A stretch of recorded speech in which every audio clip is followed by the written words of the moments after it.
السلام عليكم جديد. اليوم غادي ندويو على كان ديال 2025 واللي تنظم عندنا هنايا في المغرب، واللي ما بقى له والو بالضبط في 21 ديسمبر. وما حنا كنزيدو نقربوا لهاد الصالح، اي معلومه ولا اي خبر كيخرج جديد كيزيد كيأكد بلي هاد النسخه اللي تنظم عندنا في المغرب هي احسن نسخه ديال كاس افريقيا تنظم في الصالح. بزاف قالوها وحتى الصحافه العالميه كتاكدها. النسخه ديال 2025 غادي تبدل الوجه ديال الكره الافريقيه كامل. في الفيديو غادي ندويو علاش بالضبط هاد النسخه هادي غادي تكون هي احسن نسخه. ما غاديش ندويو غير على التيرانات، ولكن غادي نمشيو شي شويه اعمق وغادي نشوفوا شي حوايج اللي ما كنتوش عارفينها واللي غادي تخلي هاد النسخه هي احسن نسخه في التاريخ ديال كاس افريقيا. ولكن قبل ما نبداو الفيديو كنتمنى منك انك تضغط لتحت ابونا عندي في هاد القناه هادي، وتعاوني باش اني نزيد ندير بزاف ديال الفيديوهات واحد اخرين.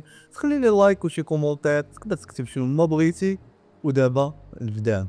انا وانت واغلبيه ديال الناس اللي متبعين الاخبار ديال الكار ردينا البال غير التيرانات اللي تبناو وداك التغييرات اللي وقعوا في المحيط ديال التيرانات، وكاملين تبرنا بالتغيير اللي وقع وفرحنا بشنو اللي العامله المغربيه قادره دير بواحد الوقت اللي هو قصير. ولكن باش تسمي النسخه اللي تنظم عندكم احسن نسخه في التاريخ خاصك شي حوايج اللي اكثر من هكا بزاف. كمثال هاد 9 ديال التيرانات اللي تبناو دابا واللي غادي ينظموا هاد التظاهرات كاملين فايتين لي ستوندار اللي كتعطى من الكاف لاي دوله غادي تنظم كاس افريقيا بزاف، حيت الاتحاد الافريقي كيطلب من اي دوله باغا تنظم كاس افريقيا تحترم واحد الدفتر ديال التحملات اللي كيتفرض عليها، وخا جميع داك الشروط اللي تكون فيه تكون موفره بداك الدوله اللي باغا تنظم.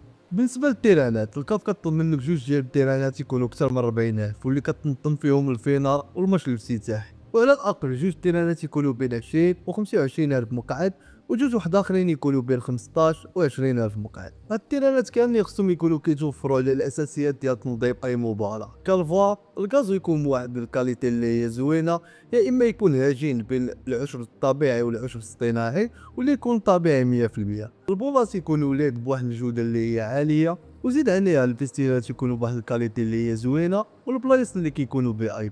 المغرب وفر لهاد التظاهرات 9 ديال التيرانات اللي كاملين اكثر من 40,000، وكاملين تقريبا مجهزين الواح ديال الطاقه الشمسيه وانظمه ديال اعاده تدوير المياه واللي كيردوا هاد التيرانات صديقه ديال البيئه. زيد عليها التيرانات كاملين كيتوفروا على الاقل كل واحد فيهم في شاشه 4K.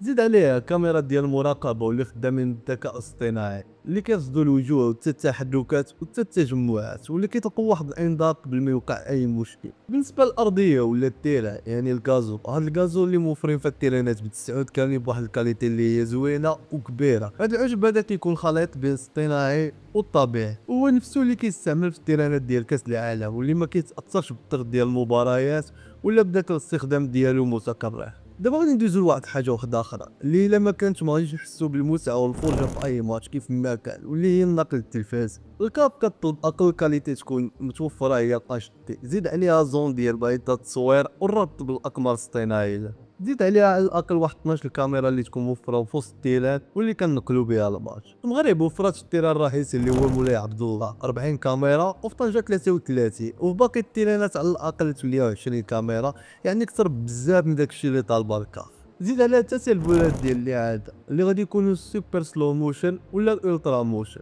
واللي غادي يكونوا على الاقل 5 بكل تيران. بالنسبه للكاليتي والاول مره في كاس افريقيا غادي تكون بالاج دي ار، وللمعلومه فقط كاس العرب دابا اللي منظمه في قطر كتصور فقط 22 كاميرا وبكاليتي اللي هي اتش دي اس دي ار. واكبر مفاجاه اللي كاينه في كاس افريقيا هي الاتفاق ديال الجامعه الملكيه مع فرونسوا لانو المخرج الفرنسي الشهير اللي كان هو المخرج للفينال ديال كاس العالم الاخريه في قطر بين فرنسا والارجنتين، وهو النيت اللي كان المخرج كاس العالم روسيا في الماتش الاول اللي كان بين المنتخب وايران. وغير دابا تحط الخبر ديال التصيفات مع المخرج جون باركير كوبر واللي عنده اكثر من 21 سنه خبره في اخراج ديال المباريات ديال الشامبيونز ليغ اليورو المونديال، يعني ما خلافين خدمه. القيمه ديال هاد المخرجين كتبان في المباريات حيت هو اللي كيامر شنو من الكاميرا اللي غادي تبان لنا في الشاشه. الا بديتو تبان لي في كاس العرب الاخريه داك اللقطه ديال داك الراجل الكبير اللي بان لنا في الشاشه واللي تبارطاجا الفيديو ديالو بشكل واسع في وسائل التواصل الاجتماعي، داك اللقطه كان جات بينالتي السعوديه وكان داك الماتش ضد المغرب. المخرج اختار انه يتبع اللقطه ديال داك الراجل قبل ما يضرب البينالتي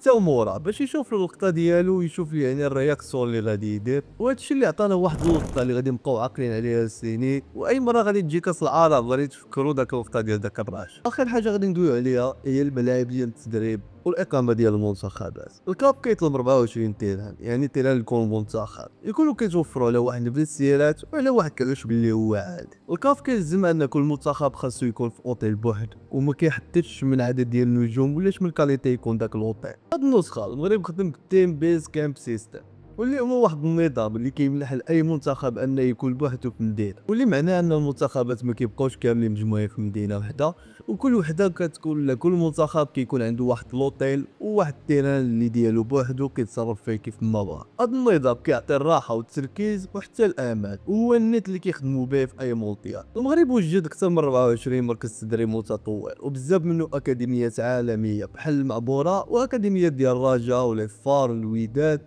وبركان، واللي كاملين بمعايير احترافيه، فيهم فيسيرات اللي هي بكاليتي زوينه، فيهم غرف ديال الاسترجاع، فيهم جيم اللي كامل باجهزه اللي هي متطوره واللي اي اتليت غادي يحتاجو. وماشي غير هادشي، المغرب وجد حتى دي فانزون اللي كاينين بزاف ديال المدن، وجد لي طرام ترانات، وجد بزاف ديال الحوايج اللي نقدروا نديروا عليهم واحد الفيديو نهضروا عليهم ونجمعهم كاملين في فيديو، واللي يكون قبل من كاس افريقيا. كخلاصه المغرب غادي ينظم كاس افريقيا بمواصفات ديال كاس العالم، ولا ما كذبوش ملي قالوا هاد كاس افريقيا غادي تكون هي الاحسن في التاريخ. وانتم قولوا لي كي جاكم التحضيرات، كي جاكم كلشي. تقدروا تقولوا اي حاجه في الكومونتيرات، المهم هو تخليو لي كومونتير لتحت وحتى تشوفوا فيديو جديد.